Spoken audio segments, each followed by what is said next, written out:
Sobre o Natal, Paulinha, ontem você falou aqui no programa, ainda aqui rapidamente, do especial de Natal do Porta dos Fundos. Isso. O Se Beber Não Sei. Maravilhoso. Então, desde o dia 21, então, algumas pessoas já assistiram, outras assistiram ao meu aviso, ou então ficaram procurando coisas especiais, entendeu? É uma história de ressaca, Edgar. Não é a ressaca do peru, mas é a ressaca da Santa Ceia, entendeu?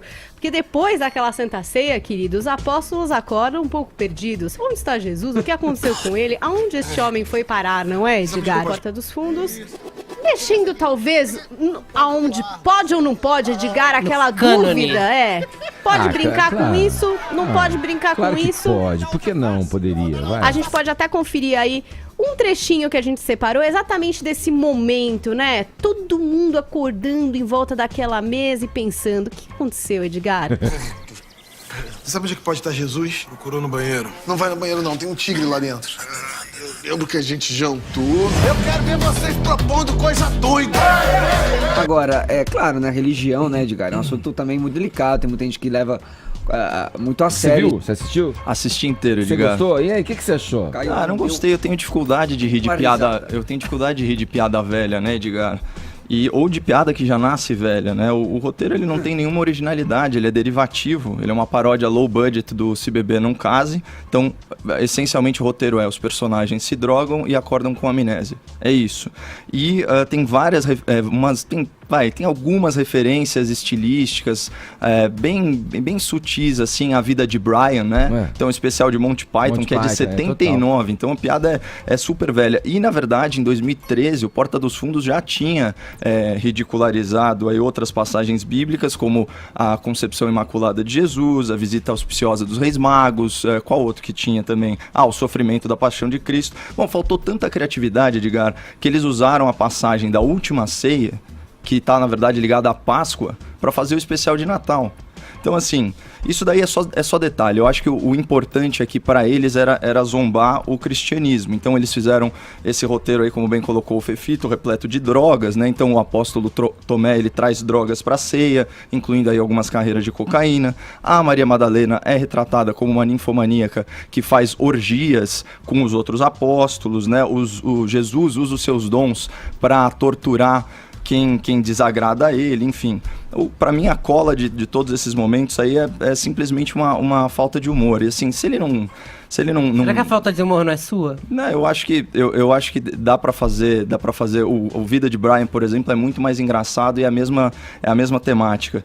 Certamente, no que ele peca no viés humorístico, ele tem de tom político, né? Então é praticamente um checklist aí da agenda progressista. A gente tá falando de checklist progressista, então de sacralização, desconstrução de personagens que são ícones morais, normalização do consumo de drogas. Então, mas você não gostou por conta do tema em si? É ruim. Porque você acha sem graça? É sem graça, as piadas que os caras os dois, porque é a mesma coisa, tipo, é uma obra muito mais política do que humorística, sabe? Então, você tem o hedonismo e a primazia do sexo sobre o amor, por exemplo, como objetivo social, e muito importante também a visão da polícia como uma entidade corrupta e opressora.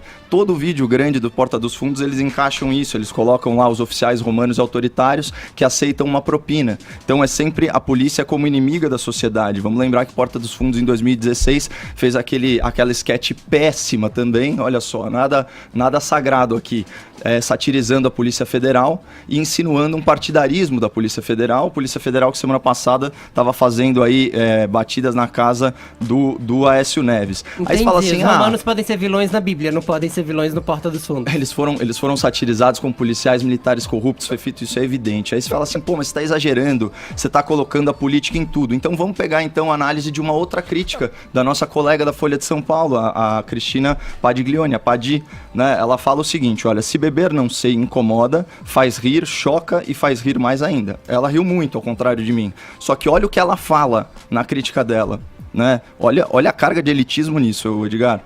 Isso é um pretexto para fazer a massa contestar verdades que parecem incontestes. A massa, Edgar, a massa ignária, essa classe média obtusa que assina o Netflix e assina a Folha de São Paulo. Olha só, me lembrou Eu acho tudo um exagero. Me lembrou da Marilena Chauí, aquela que fala que a classe média é uma abominação política, ética, cognitiva. Não, vamos continuar. Mas falou o negócio da provocação, olha só. A própria PAD fala, na Folha de São Paulo, é de uma provocação gigantesca, não só a religiosos mais fervorosos, mas a qualquer crente em Deus temeroso de questionar valores cristãos. Ou seja, você só se sente provocado se você é um fundamentalista, um extremista, um crédulo com medo de questionar. Só que a provocação que as pessoas sentem, as que têm um viés mais religioso, não é pelo questionamento.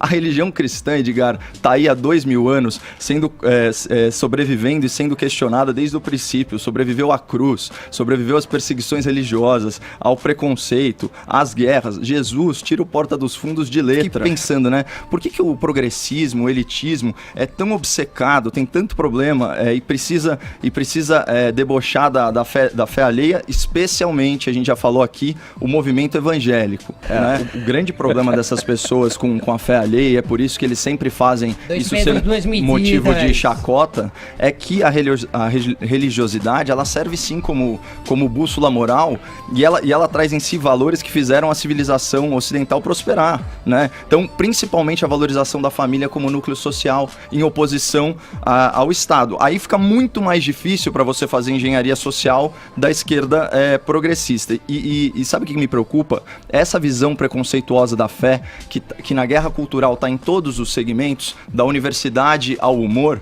né? Ela já começa aí a deixar sua marca e fazer vítimas. Há alguns dias a gente tinha muita gente aqui no Brasil fazendo chacota de uma vítima social, né? De abuso sexual infantil, que num momento de desespero teve uma visão, ainda que de um amigo imaginário, na figura de Jesus, que salvou ela do suicídio. E tava um monte de gente dando risada disso. Eu não entendo o senso de humor de certas pessoas, mas assim, tá dentro da liberdade de expressão. Mas a gente tá falando de uma coisa fictícia, Caio, inventada. A gente não tá falando da vida de ninguém. É um especial de Natal. Porque o humor, ele às vezes é ácido demais pra algumas pessoas. Ele pega em pontos sensíveis. Ah, não, mas eu não tô... Eu tô defendendo... Isso. Eu defendo o direito deles de praticarem o mau humor, se eles quiserem. Tem um presidente que respondeu por racismo por falar que um quilombola era pesado em arrobas numa piada. Que bom, né?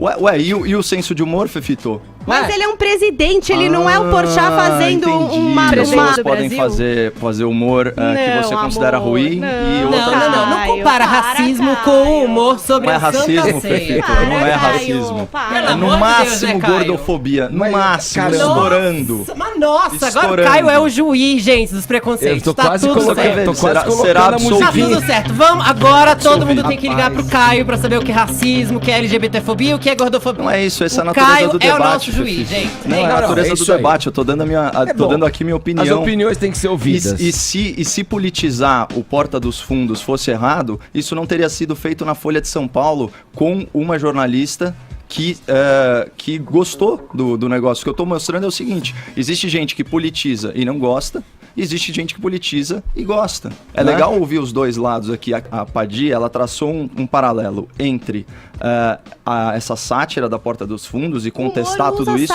com o João de Deus. Com o João de Deus. Então eu só tô mostrando que dá pra estabelecer paralelos, não é fora da caixa o que eu tô falando. Você ficou incomodado pela... Agora ele tá incomodado com a crítica da Por ter afetado a fé cristã e por ter o viés politizado nos esquetes do Porta dos Fundos. Quando você faz uma análise mais aprofundada, Edgar, a gente vê que assim, o humor aqui tá em segundo plano.